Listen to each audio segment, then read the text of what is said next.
Hello DSC aspirants, NEP 2020కి సంబంధించి practice bits అనేవి చూద్దాము.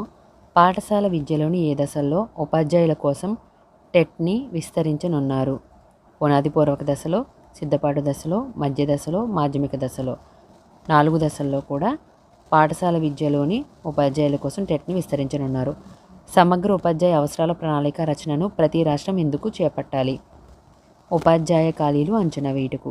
2020 నాటికి ఉపాధ్యాయ వృత్తికి కావలసిన విద్యార్హత ఏమిటి? 4 సంవత్సరాల బీఈడీ డిగ్రీతో పాటు 1 సంవత్సరం వృత్తి విద్య. జాతీయ విద్యా విధానం 2020 సూత్రాల ఆధారంగా ఎన్సీఆర్టీతో కలిసి 2021 నాటికి ఉపాధ్యాయ విద్య కోసము కొత్త సమగ్ర జాతీయ పాఠ్య ప్రణాళిక రూపురేఖని తయారు చేయువారు national council for teacher education (NCTE). పాఠశాల విధానంలో సామాజికంగా, ఆర్థికంగా వెనుకబడిన ప్రాంతాల వారిని